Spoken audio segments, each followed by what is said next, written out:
ನಮಸ್ಕಾರ ರೀ ಎಲ್ಲರೂ ಹೆಂಗದಿರಿ ಆರಾಮದಿರಿ. Welcome to Akshata Chetan Kannada vlogs ರೀ. ಬರ್ರಿ ಇವತ್ತಿನ ಸ್ಪೆಷಲ್ ರೆಸಿಪಿ ಏನಂತ ನೋಡೋಣ. ಇವತ್ತಿನ ಸ್ಪೆಷಲ್ ರೆಸಿಪಿ ರೀ, ಸಣ್ಣವರಿಗೂ ದೊಡ್ಡವರಿಗೂ ಎಲ್ಲರಿಗೂ ಇಷ್ಟ ಆಗುವಂಥ ಬೇಕ್ರಿ ಸ್ಟೈಲ್ ಮಸಾಲೆ ಶೇಂಗಾ ಮಾಡೋದು ಹೆಂಗಂತ ನೋಡೋಣ ಬರ್ರಿ. ಒಂದು ಅಗಲಂದು ಬುಟ್ಟಿ ಅಥವಾ ಬಟ್ಲಕ್ಕೆ 100 ಗ್ರಾಮ್ನಷ್ಟು ಶೇಂಗಾ ಹಾಕ್ಕೊಂಡೇನಿ ನಾನು. ಆ 100 ಗ್ರಾಮ್ನಷ್ಟು ಶೇಂಗಾಕ್ಕೆ 3ರಿಂದ 3.5 ಚಮಚ ಕಡಲೆ ಹಿಟ್ಟು ಹಾಕ್ಕೋತೀನಿ ರೀ.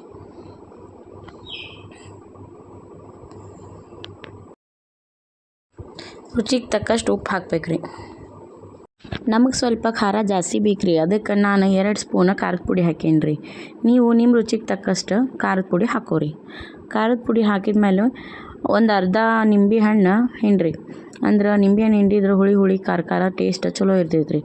ಅದಕ್ಕೆ ಒಂದು ಅರ್ಧ ನಿಂಬೆಹಣ್ಣು ಹಿಂಡಿ ಒಂದು ಚಿಟಿಗೆಯಷ್ಟು ಅರಿಶಿನ ಹಾಕ್ಬೇಕ್ರಿ. ಅದಕ್ಕೆ ಒಲೆ ಮ್ಯಾಗ ಒಂದು ಬಾಳ್ಗೆ ಇಟ್ಟು ಬಾಳ್ಗೆ ಕಾದ್ಮೇಲೆ ನಿಮ್ಗೆ ಶೇಂಗಾ ಕರಿಯಾಕ ಎಷ್ಟು ಎಣ್ಣೆ ಬೇಕಲ್ರಿ ಅಷ್ಟು ಎಣ್ಣೆ ಹಾಕ್ಕೊಂಡು ಅದ್ರೊಳಗೆ ಎಣ್ಣೆ ಪೂರ ಕಾದ್ಮೇಲೆ 1ರಿಂದ 1.5 ಚಮಚದಷ್ಟು ಎಣ್ಣೆ ಮೊದಲು ರೆಡಿ ಮಾಡಿಟ್ಟಿರೋ ಮಸಾಲೆ ಮೇಲೆ ಹಾಕ್ಬೇಕ್ರಿ. ಸುಡು ಎಣ್ಣೆ ಹಾಕಿದ್ರೆ ಮಸಾಲೆ ಮೇಲೆ ಸಣ್ಣ ಸಣ್ಣ ಗುಳ್ಳಿ ಬರ್ಬೇಕ್ರಿ, ಸುಡ್ರಂತ ಸೌಂಡ್ ಬರ್ತೈತೆ ರೀ.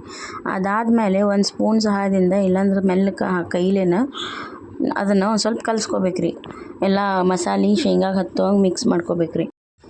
ಸ್ವಲ್ಪ ನೀರು ಹಾಕ್ಕೊಂಡು ಇನ್ನೊಂದು ಸ್ವಲ್ಪ ಚಲೋ ತನಕ ಕಲಿಸ್ಕೋಬೇಕ್ರಿ. ಅದು ಹದ ಆಗೋ ಮಟ್ಟ ಸ್ವಲ್ಪ ನೀರು ಹಾಕ್ಕೊಂಡು ಕಲಿಸ್ಕೋಬೇಕ್ರಿ. ಒಮ್ಮೆ ಭಾಳ ನೀರು ಹಾಕಿಬಿಟ್ರಿ ಅಂದ್ರೆ ಅಳಕಾಗ್ಬಿಡ್ತೈತೆ ರೀ ಹಿಟ್ಟು.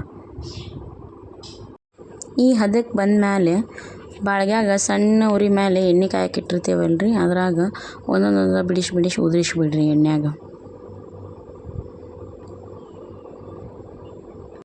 ಸಣ್ಣ ಉರಿ ಮೇಲೆನ ಚಮಚ ತೊಗೊಂಡು ಕೈ ಆಡಿಸ್ಕೊಂತಿರ್ಬೇಕ್ರಿ. ಇಲ್ಲ ಅಂತಂದ್ರೆ ಹೊತ್ತಿ ಬಿಡ್ತಾವ್ರಿ ಅವು. ಕೈ ಆಡಿಸ್ಕೊತ ಇರ್ಬೇಕ್ರಿ, ಪೂರ ಹುರಿಯೋ ಮಟನೂ ಕೈ ಆಡಿಸ್ಕೊಂತಿರ್ಬೇಕ್ರಿ. ಸಣ್ಣ ಉರಿ ಒಳಗೆ ಇಟ್ವಿ ಅಂದ್ರೆ ಒಳಗಿನ ಶೇಂಗಾ ಚಲೋ ತಂಗ ಬೇಯ್ತೈತ್ರಿ, ಕುರುಮ್ ಅನ್ನುವಂಗೆ. ಮ್ಯಾಗಿನ ಮಸಾಲೆ ಕೆಂಪಗಾಯ್ತಂದ್ರೆ ಶೇಂಗಾ ತಿನ್ನಕ್ಕೆ ರೆಡಿ ಆಗ್ಯಾವ ಅಂತ ಅರ್ಥ ರೀ. ಆಮೇಲೆ ಬಸ್ಕೊಂಡು ತೆಗೀರಿ, ಚಲೋ ತಂಗ ಎಣ್ಣೆ ಬಸ್ಕೊಂಡು ತೆಗೆದು ಒಂದು ಪ್ಲೇಟ್ನಾಗ ಹಾಕ್ಕೊಂಡು ಅದು ಕಾದ ಎಣ್ಣೆ ಒಳಗೆ ಒಂದು ಸ್ವಲ್ಪ ಕರಿಬೇವು ಹಾಕಿ ಚಟ್ಪಟ ಅನ್ನಿಸ್ಕೊಂಡು ತೆಗೆದು ಬಿಡ್ರಿ. ಶೇಂಗಾ ಮೇಲೆ ಉದುರಿಸ್ಕೊಂಡು ಬಿಟ್ರೆ ಆತು ನೋಡ್ರಿ, ಚಟ್ಪಟ್ ಅಂತಂದು ಬೇಕ್ರಿ ಸ್ಟೈಲ್ ಒಳಗೆ ಮಸಾಲೆ ಶೇಂಗಾ ರೆಡಿ ಆತ್ರಿ ತಿನ್ನಕ್ಕೆ. ಇವತ್ತಿನ ರೆಸಿಪಿ ನಿಮ್ಗೆಲ್ಲರಿಗೂ ಇಷ್ಟ ಆಯ್ತು ಅಂತ ಅಂದ್ಕೊಳ್ತೇನೆ ರೀ. ನೀವು ಮನ್ಯಾಗ ಮಾಡ್ಕೊಂಡು ತಿಂದು ಟೇಸ್ಟ್ ಹೆಂಗಿತ್ತು ಅಂತಂದು ಕಮೆಂಟ್ ಮಾಡಿರಿ.